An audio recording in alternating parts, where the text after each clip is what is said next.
A doubting priest, a miraculous transformation, a mystery that defied science for over 1,200 years.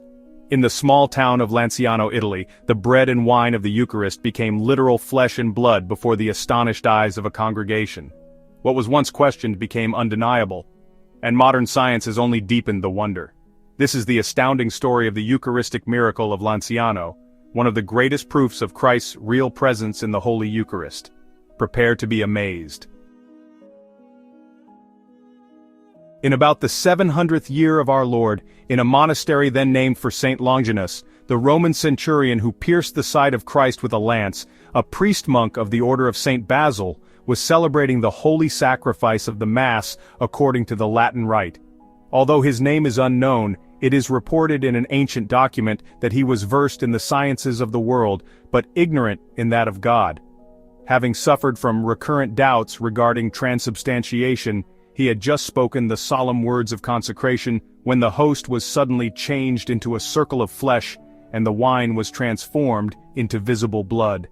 Bewildered at first by the prodigy which he had witnessed, he eventually regained his composure, and while weeping joyously he spoke to the congregation, "O fortunate witnesses to whom the blessed God, to confound my unbelief, has wished to reveal himself visible to our eyes. Come, brethren, and marvel at our God so close to us. Behold the flesh and blood of our most beloved Christ." The congregation rushed to the altar, marveled at the sight, and went forth to spread the news to other townspeople who, in turn, came to the church to witness the Eucharistic miracle for themselves. The flesh remained intact, but the blood in the chalice soon divided into 5 pellets of unequal sizes and irregular shapes. The monks decided to weigh the nuggets. On a scale obtained from the archbishop, it was discovered that 1 nugget weighed the same as all 5 together, 2 as much as any 3, and the smallest as much as the largest. The host and the 5 pellets were placed in a reliquary of artistic ivory. Over the years they have been in the keeping of 3 different religious orders. At the time of the miracle, the Church of St. Longinus was staffed by Basilian monks, but it was abandoned by them at the close of the 12th century.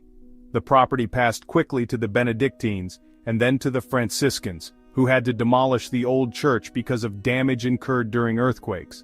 The new church that was built on the site was named after their founder, Saint Francis of Assisi.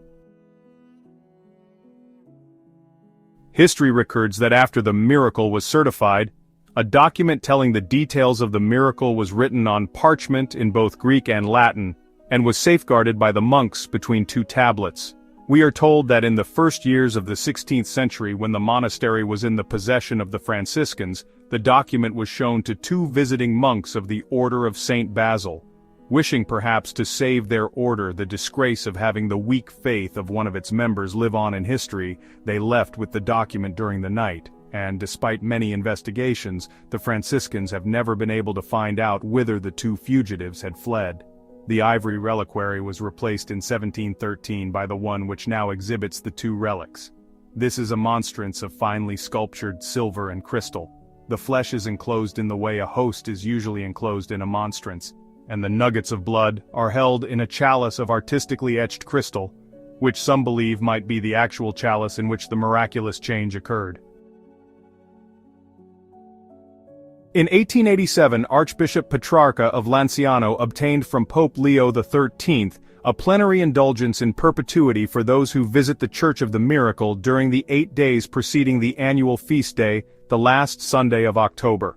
In February of 1574, Monsignor Rodriguez verified in the presence of reputable witnesses that the combined weight of the 5 pellets of congealed blood was equal to the individual weight of any of them, a fact that was later memorialized by being chiseled on a marble tablet, dated 1636, which is still located in the church.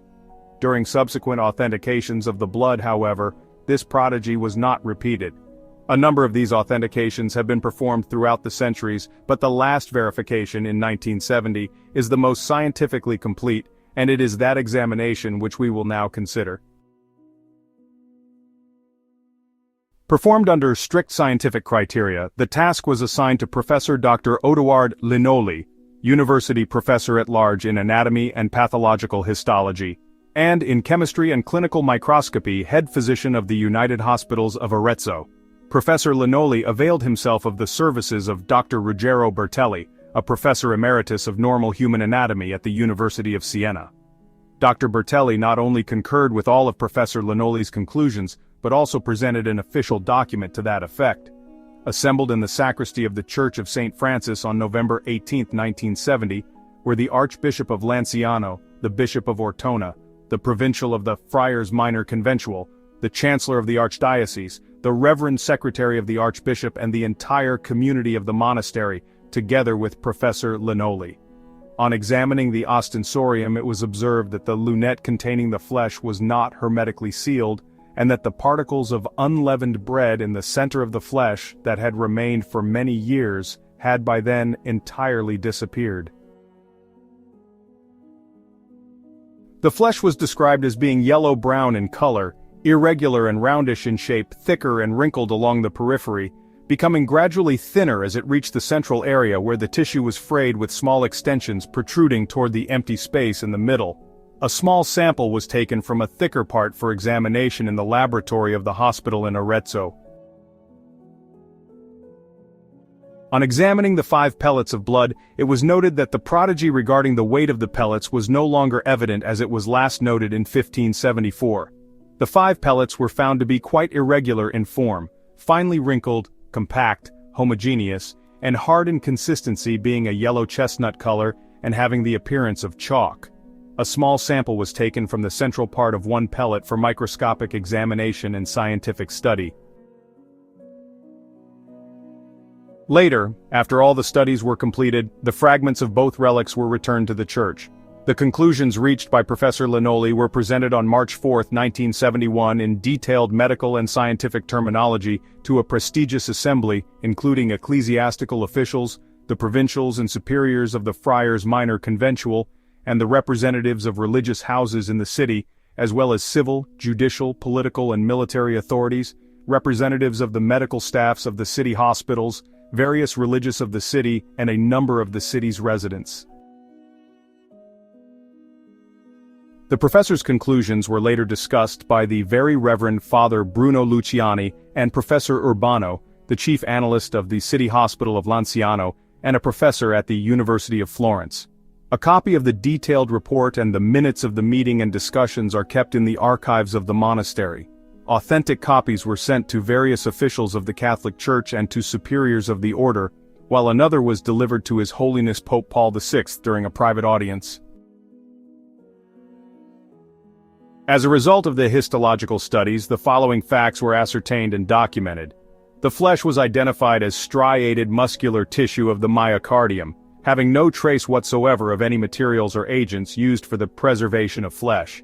Both the flesh and the sample of blood were found to be of human origin, emphatically excluding the possibility that it was from an animal species.